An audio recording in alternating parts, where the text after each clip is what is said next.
예, 이번 달 여성 예배 주제가 나의 기쁨 또 나의 소망 되시며라고 그렇게 들었습니다. 굉장히 아름다운 고백입니다. 어떤 말씀을 전할까라고 그렇게 좀 기도하고 생각하고 있다가 먼저 저에게 질문을 했습니다.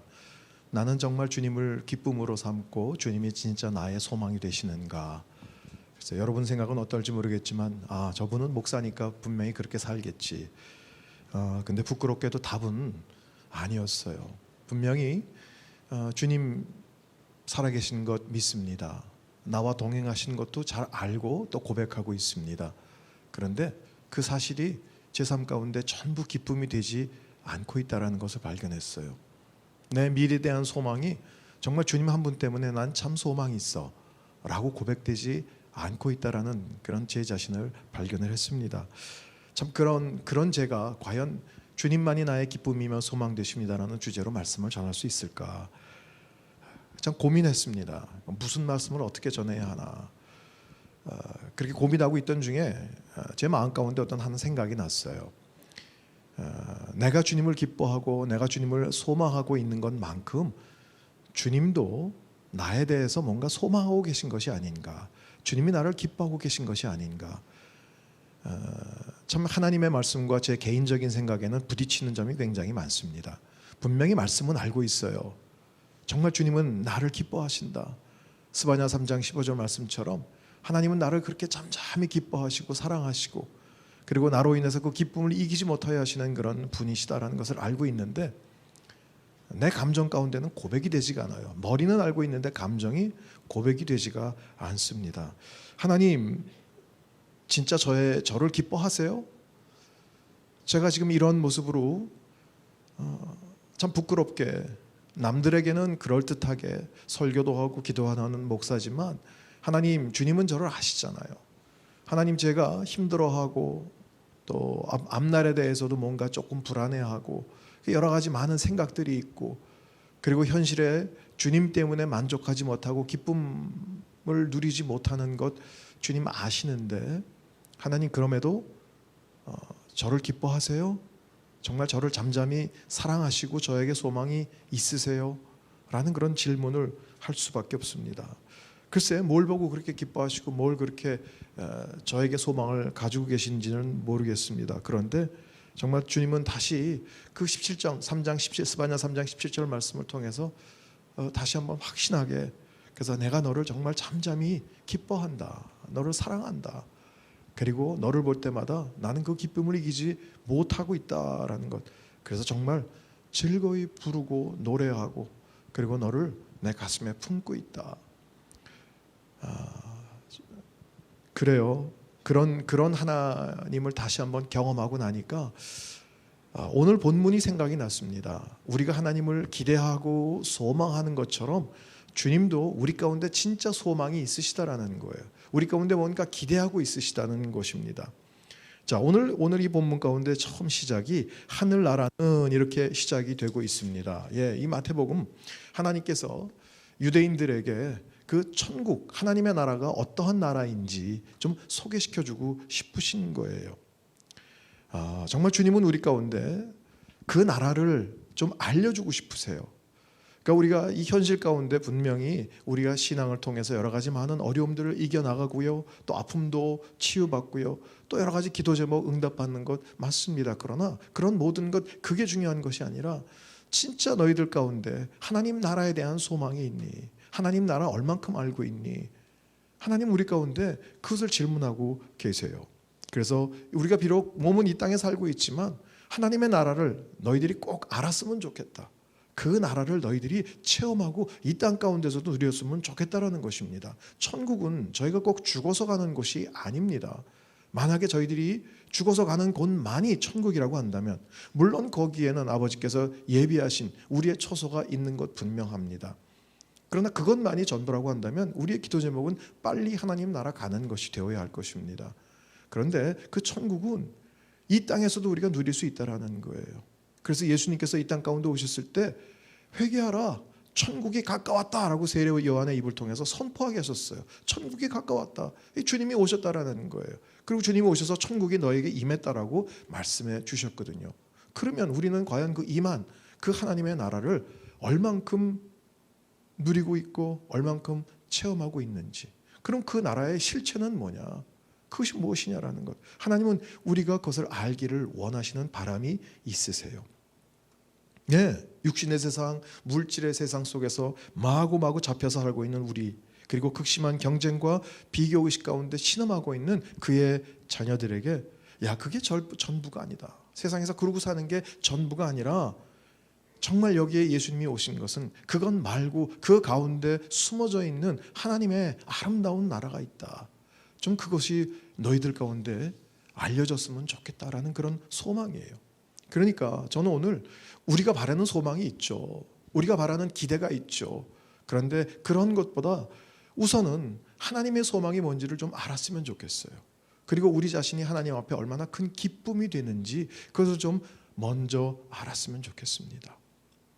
자, 지금 저희가 사는 세상은 눈에 보이는 것이 전부예요.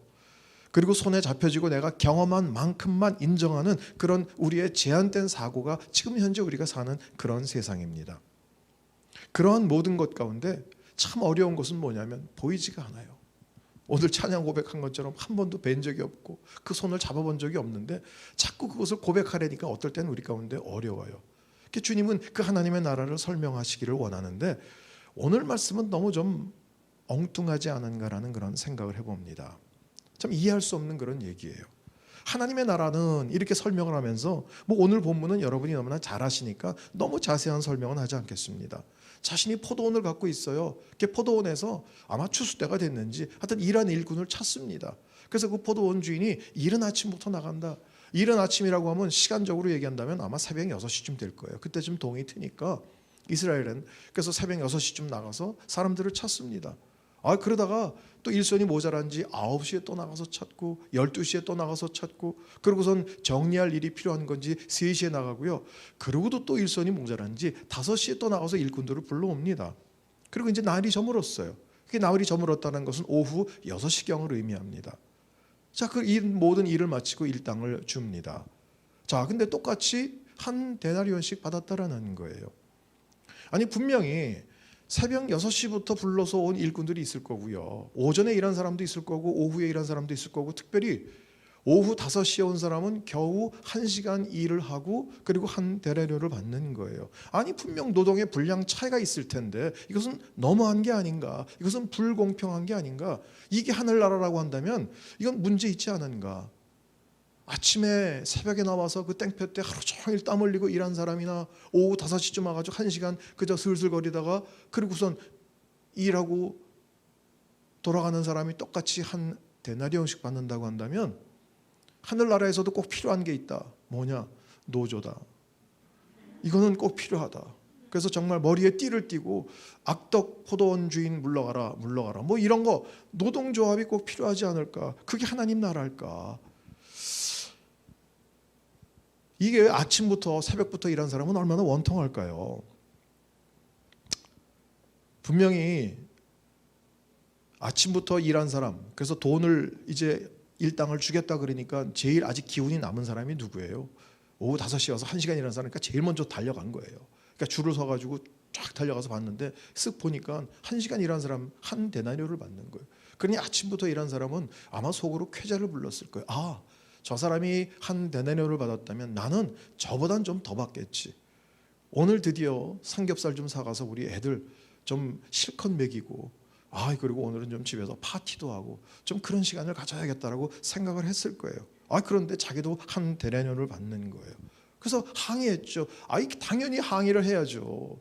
어떻게 저 사람하고 나하고 똑같이 동등한 대우를 합니까? 이건 불공평 아닙니까? 그땐 주인은 더군다나 냉정하게 얘기를 해요. 그래? 그러면 내가 너 조금 더 얹어줄게. 뭐 이래야 하늘나라 아니에요? 근데 포도원 주인은 뭐라 그래요? 야, 너 아침에 약속한 거 그거 아니야? 네 거나 가지고 받아. 가 돌아가. 약속한 대로 주는데 뭘 말이 많아. 그리고선 먼저 된 자가 나중되고 나중된 자가 먼저 된다. 뭐 알쏭달쏭하게 하고 이게 하늘나라라고 지금 말씀하시는 거예요. 그래요. 어떨 땐 예수님 말씀이 어떨 땐 좀 냉정해요. 저희들 가운데. 그렇게 이름을 했는데 그렇게 주님의 이름을 부르면서 주님의 이름으로 사역을 했는데 나더러 주여 주여 하는 자마다 다 천국에 들어갈 것이 아니다 라고 그렇게 말씀하시고요. 그 수많은 율법을 다 몸소 지켜 행했음에도 불구하고 그렇게 했다고 너 착하다, 의인이다 라고 여겨주시지를 않는다라는 거예요. 하나님이 원하시는 것은요, 어떤 율법 조항을 잘 지키는 것도 아니고 주님의 이름으로 사역을 많이 하는 것도 아니다라는 것을 조금은 눈치챌 수 있습니다. 하나님은 뭐라고 하셨어요? 그의 백성, 그의 자녀들을 위해서 하나님께서 보내주신 독생자 예수 그리스도, 그 주님을 믿고 고백하는 자들은 종교인이 될 것이다, 종교 전문가가 될 것이다, 기독교인이 될 것이다 라고 말씀하지 않으시고 자녀가 되겠다라고 말씀하셨어요. 자녀예요, 자녀. 그러니까 뭘 의미하시는 거예요? 하나님은요, 저희들과 여러분과 하나님 사이에 아주 친밀한 관계를 원하시는 거예요. 친한 관계를 원하시는 거예요. 그러니까 우리는 어떤 종교 전문가가 아니라 예배 그러면 그냥 착착착 준비해가지고 멋있게 찬양하고 멋있게 뭐 하고 예배드리고 설교시키면 그냥 잘잘잘 하고, 자, 그런 모든 것도 중요하고 의미도 있다고 생각이 됩니다. 그러나 진짜 하나님이 원하신 것은 그 안에, 그 내면 가운데 나하고 어떤 관계가 있느냐라는 거예요. 그래서 우리는 하나님을 아바, 아버지라고 부르게 하셨어요. 그러니까 아주 친밀감을 나타내는 아주 최상입니다. 지금 저희들이 90일 뭐 기적 새벽 기도도 있고 성경 통독입니다. 그러니까 90일 동안 저희들이 한 번도 빼먹지 않고 성경 통독 한 번도 빼먹지 않고 다 잘 들어서 그것 때문에 하나님이 기뻐하시는 것보다는 그 시간에 하나님의 자녀들이 하나님 앞에 앉아 있다라는 것을 기뻐하신다라는 것입니다. 하나님이 원하시는 것은 바로 그런 관계입니다. 그냥 보통 관계가 아니라 아주 친밀한 관계입니다. 그래서 하나님과 우리 사이를 설명한 성경의 모든 비유들은 보니까 다 이 관계예요. 제일 두드러진 게 아버지와 자녀의 관계죠. 또 더군다나 더 깊은 관계는 뭐예요? 남편과 아내의 관계죠. 목자와 양의 관계죠. 나는 포도나무고 너희들은 그 가지다라고 말씀을 하시고, 다 연결이 돼 있어요. 떠나서는 안 되는 그런 것들이에요. 그걸로 하나님은 우리 가운데 하나님과 우리 사이를 지금 설명해 주고 계세요. 근데 우리는 어떤 그 관계보다는 우리는 하나님께서 우리 가운데 주시는 어떤 하나님의 그런 굉장히 놀랍고 특별한 뭔가를 원하시는 거예요. 어떤 관계를 원하기보다는 그 손에서 하나님, 내가 기도하는 우리 자녀들이 잘 되는 것, 우리 남편이 승진하는 것, 우리 집이 조금 더 넓은 곳으로 이사하는 것, 내 몸에 아픈 질병이 낫는 것, 어떤 그러한 것들을 구하고 원하지 어떤 관계를 원하는 것. 아니 글쎄, 하나님 알죠. 내가 하나님 아버지라고 부르고요, 하나님 계신 것도 알고요, 다 알아요. 아는데 내게 필요한 것은 이런 것들이에요. 현실적인 그런 문제가 훨씬 더 급한 문제예요. 근데 하나님은 자꾸 그런 것보다 좀 나와 함께 있지 않겠니? 나와 좀 같이 좀 교제하고 내 교제권 안에 나와 좀 함께 있지 않겠니? 그래서 예수님을 이 땅 가운데 보내시면서 그 이름을 예수라라는, 예수가 이름이 있었음에도 불구하고 또 하나의 이름, 임마누엘이라는 이름을 주셨어요. 하나님이 너희와 항상 함께 있을 것이다. 얼마나 하나님이 여러분하고 함께 있기를 원하시면 예수님을 이 땅에 보내시면서 이름을 함께라고 부르신 거예요. 그러면서 정말 세상 끝날까지 내가 너희와 항상 함께 있겠다라고 하셨는데, 우리는 하나님이 함께 있다라는 걸 알면도 그 함께 있다라는 것을 별로 이렇게 신나하지가 않아요. 그래서 예, 그래요 하나님, 하박국 선지자가 고백한 것처럼 외양간에 소고도 없고요, 논밭에 식물도 없고요, 포도송이에 열매가 없을지라도 난 여호와로 인해 기뻐하겠습니다 라는 고백이 참 결코 나오지가 않습니다. 노래는 해요. 그런 가사로 노래는 하는데 진짜 내 삶 가운데 고백이, 시편 23편에 여호와는 나의 목자시니, 여러분 주님이 목자이신 거 아시죠? 여러분 다 그렇게 고백하시죠? 그렇다고 한다면 그 다음 고백은 뭐예요? 내게 부족함이 없습니다. 근데 여러분 정말 여러분 삶에 부족함이 없으세요? 아, 이 목사님 무슨 말씀을 이렇게 하세요? 지금 필요한 게 한두 가지가 아닌데 지금 저희들 가운데 분명히 주님 목자라고 고백하고 알고 있는데, 주님이 나와 함께 하신다는 걸 알고 있음에도 불구하고 그렇게 뭔가 내 삶에 결핍들이 많은데도 주님 때문에 기뻐하고 주님을 소망할 수 있을까? 자, 그래서요, 오늘 우리가 읽은 그 본문을 어떤 관계라는 잣대로 한번 다시 조명하고 다시 한번 해석해 보자라는 것입니다. 물론 저희들이 그동안 해석해온 여러분이 설교 들은 대로 5시에 우리 모두 5시에 가장 늦게 온 사람들이에요. 한 것도 없어요. 그럼에도 불구하고 천국문을 열어주시고 우리를 받아주시고 용납해 주시고 똑같은 은혜를 주신 것, 이거 정말 감사한 거. 이게 이 본문에 보면은 가장 맞는 해석, 가장 정확한 건강한 해석입니다. 그런데 이것을 조금 더 관계적인 측면으로 다른 면에서 볼 수도 있다는 것입니다. 여러분, 만약에 내가 일을 해서 노동을 해서 돈을 번다라는 그런 생각을 한다면 오늘 이 본문 가운데 제일 수지 맞은 사람은 누구예요? 그야말로 5시에 와서 1시간 딱 일하고 한 대리료를 받은 사람. 이 사람은 정말 현대적인 경제 요건에 맞는 사람이에요. 최소 비용으로 최대 효과를 냈으니까 수지 맞은 거죠. 아주 죄송한 표현으로 땡 잡은 거죠. 오늘 정말 진짜 땡 잡았다라는 것이죠. 그러면 다른 각도, 관계라는 측면으로 한번 보자라는 것이죠. 그래서 이것을 저는 조금 만약에 이제 드라마를 이것을 찍는다고 한다면 제가 각색을 해가지고 조금 다른 면으로 한번 생각을 해봤습니다. 예를 들어서 요즘 젊은이들이 가장 좋아하는 그런 어떤 연예인을 한번 생각해 보죠. 요즘 젊은이들이 좋아하는 연예인이 누군지를 생각이 번뜩 안 나가지고요. 하여간에 제일 유명한 사람 중에 하나가 방탄소년단이잖아요. 그래서 이제 그 BTS 방탄소년단 중에서도 제일 인기 있는 사람 누군가 이렇게 제가 찾아봤더니 발음도 하기 어려운 이름을 제가 잘 모르겠어요. 하여튼 V래요. V. 그 V라는 그 애들이 V라는 그 친구가 하여튼 전 세계적으로 엄청나더라고요. 그러니까 이 방탄소년단이 그동안 굉장히 많이 전 세계적으로 그냥 엄청난 유명세를 떨치고 돈도 굉장히 많이 벌었어요. 그래가지고 좀 쉬고 싶어요. 그래서 이 V라는 친구가 어느 날 조용히 나 이제 너무 많이 지쳤어. 내가 좀 몇 개월이나 반년이라도 좀 쉬고 싶어. 그래가지고 저기 강원도에 좀 사람들이 잘 없는 그런 곳에 별장을 하나 이제 탁 샀어요. 별장을 사가지고 그리고 이제 거기 가서 혼자 좀 쉬기로 했어요. 근데 가보니까 근데 별장이 크긴 한데 그동안 관리가 안 됐는지 일할 손이 너무 모자라는 거예요. 혼자서 뭘 하려니까 청소고 뭐고 너무 준비가 안 돼 있어요. 그러니까 이 V가 그래서 이제 할 수 없이 읍내로 나갔어요. 좀 사람이 많이 모이는 시내로 나갔어요. 벌써 이 청소년들은 벌써 냄새만 맡아도 알잖아요. V가 우리 마을에 떴다. 우리 읍내에 나타났다. 이게 벌써 SNS로 다 퍼지니까 많은 청소년, 더군다나 이 자매들이 그냥 마구 몰린 거예요. 오빠 그러면서 여러분 제가 부탁합니다. 소문 내지 마시고 제가 이 근처에 가까운데 별장을 하나 얻고 쉬려고 하는데 너무 일손이 필요하네요. 일할 사람 저요. 그래가지고 사람들을 몇 사람 데리고 갔어요. 그러고 났는데 집이 워낙 넓으니까 그래서 사람들 또 데리고 와도 계속 모자라는 거예요. 그리고 마지막엔 보니까 이제 쓰레기도 봉투가 굉장히 많아지고 또 수영장도 있는데 수영장도 이렇게 넓은 거 청소해야 되고 그런 일선이 필요해가지고 그래서 또 3시에 나가서 사람들을 데려오고 그리고 또 5시에 나가서 마지막으로 사람들을 데려와서 여러분들은 좀 쓰레기 좀 치워주세요. 그리고 이제 오후 6시가 됐어요. 해가 저물어가지고 자 여러분 땡땡땡 종친 거예요. 자 약속한 대로 여러분께 이제 오늘 일당을 드리겠습니다. 그랬더니 5시에 온 애가 막 통곡을 하면서 우는 거예요. 그래서 이제 아침에 6시에 들어온 애가 야야 왜 울어? 왜 다쳤어?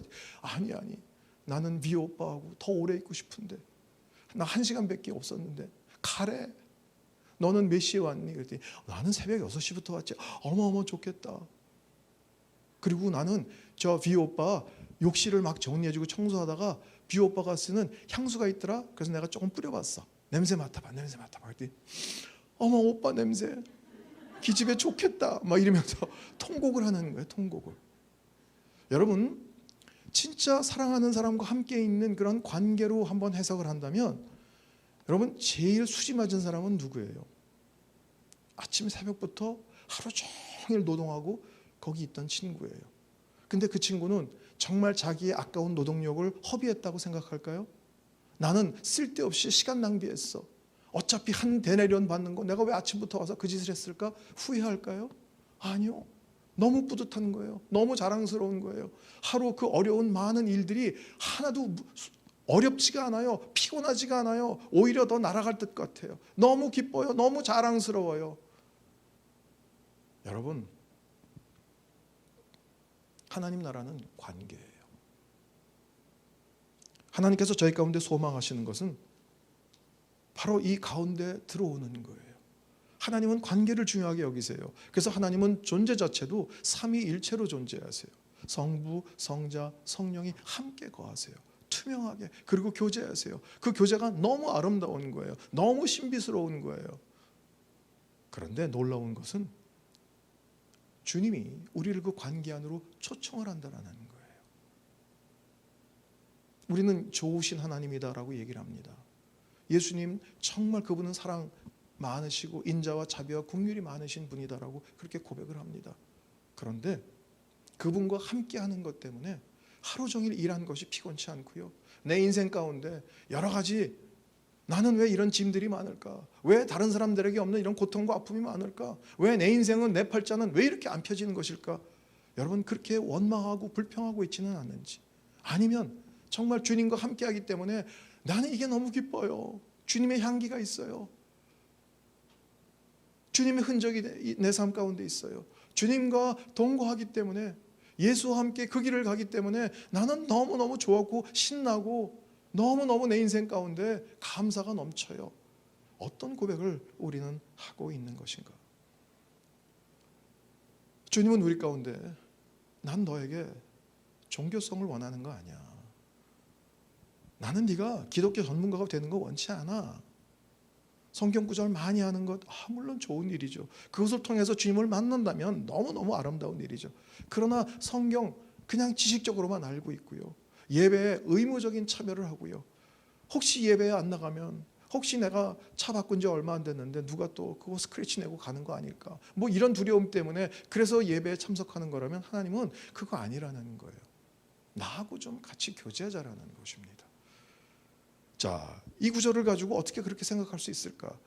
우리 오늘 읽은 본문 중에 20장 13절 말씀을 한번 읽어보겠습니다. 13절에 자막으로 나오죠? 같이 읽겠습니다.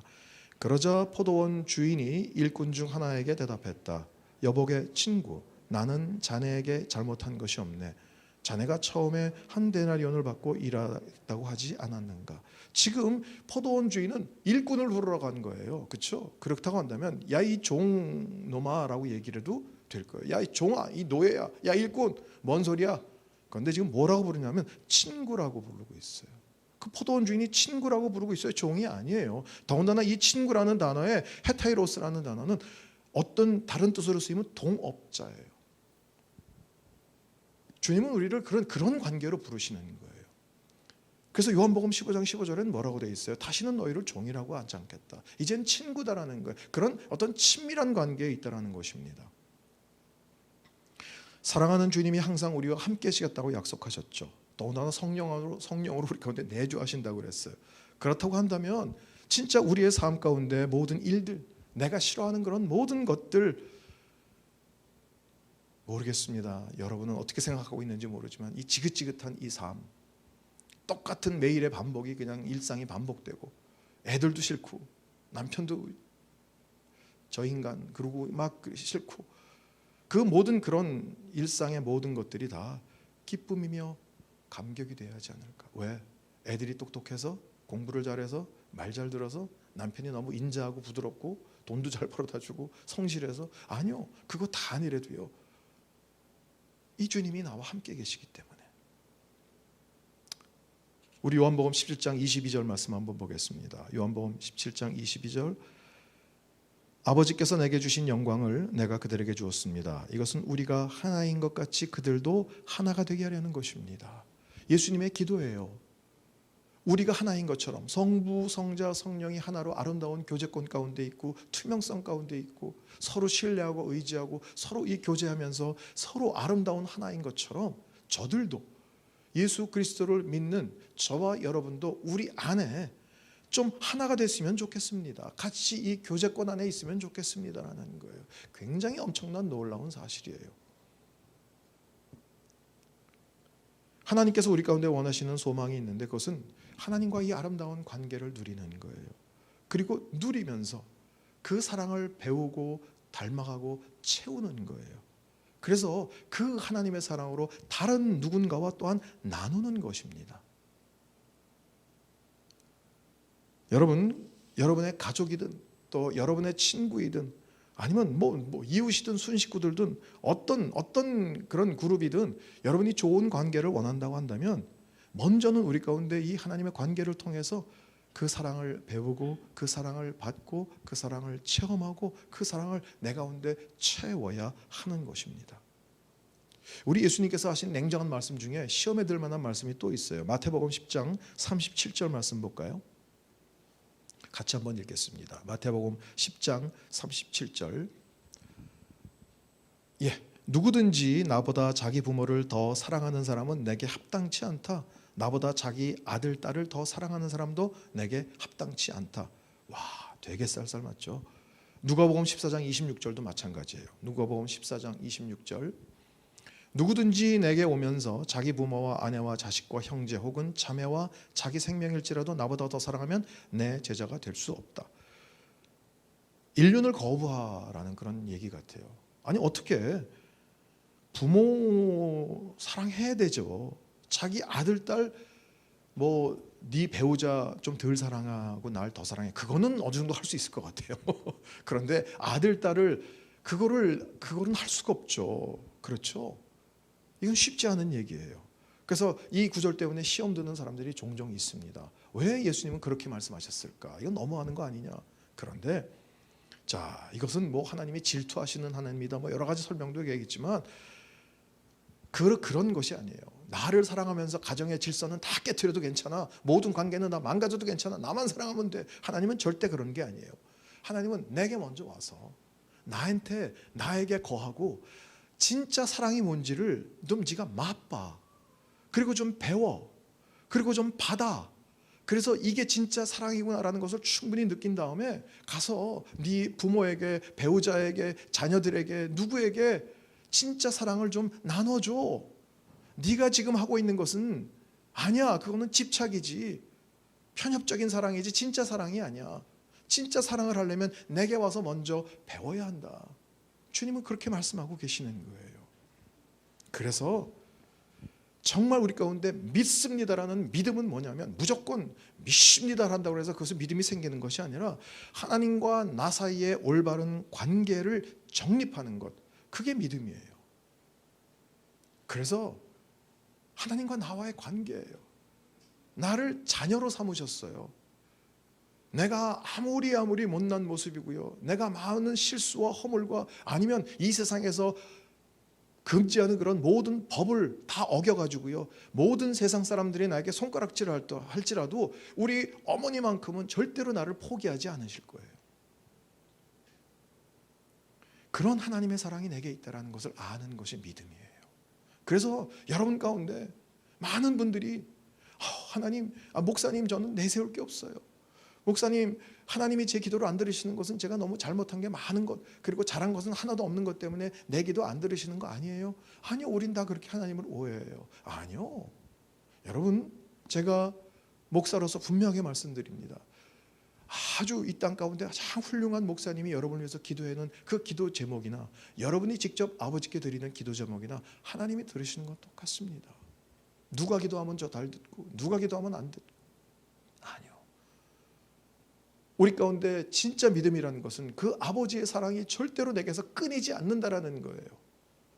절대로 정말 그것이 칼이나 기근이나 적신이나 어떤 것이라도 이 사랑에서 끊을 자가 없다라는 이 말씀, 그래서 그 관계 가운데 거하는 게 믿음이지. 근데 우리는 자꾸 감정적으로 생각해요. 그래서 기도 조금 하고 큐티 몇 줄 하고 그러면 하나님이 나 사랑하시는 것 같아. 그리고 뭔가 이제 정말 뭔 일이 있어서 하나님 앞에 나오지도 못하고 기도도 못하고 말씀도 못 보고 그러한 때는 또 완전히 하나님이 나를 버리셨구나. 혼자 스스로 그렇게 생각하면서 하나님을 오해하는 거예요. 절대 그렇지 않습니다. 여러분, 저희는 하나님께 어떤 인정을 받기 위해서 신앙생활하는 것이 아니라 하나님과의 아름다운 관계예요. 사랑의 나눔을 위해서 우리가 신앙생활을 하는 것입니다. 그래서 기독교의 믿음은 종교적인 열심이 아니에요.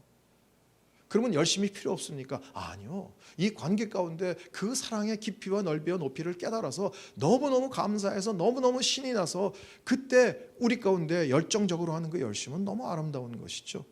그러나 내가 뭔가를 더 하나님께 점수를 따기 위해서, 뭔가 더 인정받기 위해서, 아니요, 그거 아니다라고 제가 수없이 말씀을 드렸어요. 그래서 제가 우리 공동체에도 성경 공부할 때마다 말씀드리는 게, 여러분은 100점 만점에 여러분의 신앙은 몇 점입니까? 다들 60점이요, 뭐 50점이요. 어떤 분들은 20점짜리도 있더라고요. 아니요. 여러분들은 100점 만점에 100점이에요. 왜? 아무것도 한 것이 없는데. 여러분 자녀들이 태어났을 때 그저 울고 싸고 그저 먹고 그저 기저귀에다가 똥칠하는 거 외에도 없는데, 그러면 걔한테는 50점 주시겠어요? 아니요. 보면 볼수록 신기하고요, 보면 볼수록 이쁘고요, 100점 만점에 200점 줘도 안 아까워요. 하나님이 여러분을 그렇게 보고 계세요. 여러분, 이게 그것을 알았으면 좋겠다라는 게 하나님의 소망이에요. 그래서 우리가 그것을 알고, 하나님, 저는 여태까지 제가 정말 굉장히 못난 사람이고 열등한 사람이고, 그리고 그냥 교회에서도 줄 서면 저 끝에서 보일락말락 그냥, 그래서 하나님이 알까 모를까 뭐 그런 사람인 줄 알았는데, 하나님 저를 그렇게 사랑하세요? 진짜예요? 라고 깨닫는 그 순간 하나님은요, 너무 기뻐하세요. 춤을 주세요. 와, 제가 드디어 알았구나. 제가 드디어 믿음이 뭔지를 이해했구나.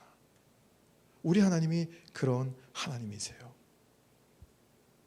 여러분, 믿음은 내가 열심히 하는 것도 아니고 종교적인 형식을 따르는 것도 아니라 친밀감이다라고 말씀을 드립니다. 그래서 하나님은요, 어린아이와 같은 그런 믿음을 요구하셨는지도 모르겠습니다. 어린아이와 같이, 그래요. 애들 학교에서 야단 맞고 숙제도 안 하고 선생님이 너 내일 부모님 불러와, 그래도 또 집에 오면 또 잊어버려요. 가방 남겨치고요. 그리고 밖에 나가서 신나게 놀다가, 뭐 요즘 애들은 안 그렇겠지만 저 어렸을 때를 생각해 보면요, 밖에 나가서 그냥 얼굴에 떼국물이 흐르도록 놀다가요, 그리고 집에 들어오면서 갑자기 뭐 숙제 안 한 거 또 혼나는 거 생각해가지고 겨우겨우 이렇게 문 쫙 살살 열고 들어와가지고 엄마 앞에서 눈물 뚝뚝 흘리면서 그 눈물로 계속 마룻바닥에다가 그림 그리면서, 어머님 오늘은 제가 찬밥 한 그릇과 그냥 김치 쪼가리라도 얻어 먹었으면 좋겠습니다. 이런 애는 자식이 아니잖아요. 지가 한 게 뭐 있어요. 그런데도 마치 나라는 것처럼 대문 발로 뻥 차고 들어오면서 엄마 밥 줘, 배고파. 그게 자녀잖아요.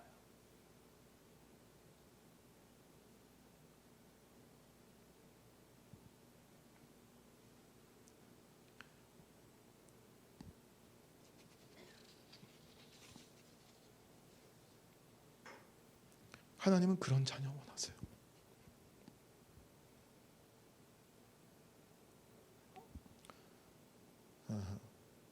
제가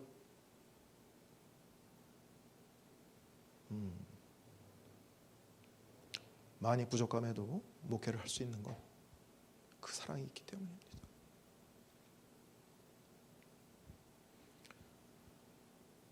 여러분이 현실 가운데 어떤 기쁨이나 어떤 소망 참 찾기 어려워요 라고 얘기할 수 있습니다. 요즘 시대가 그러니까요.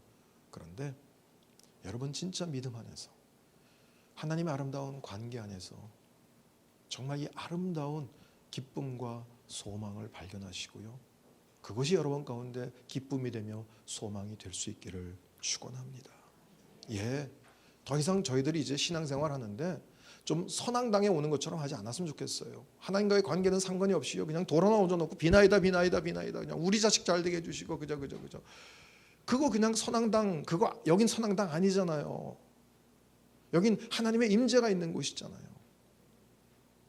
우리 마음을 드려야죠. 정말 그 주님을 만난 기쁨과 감격이 있어야죠. 여러분, 하나님께 이러한 소망이 바로 여러분을 향한 소망이에요. 저는 올 한 해 동안에 여러분 가운데 이 하나님의 소망을 이루어드리는 그런 한 해가 될 수 있기를 주의 이름으로 축원합니다. 이 시간에 우리 기도하죠.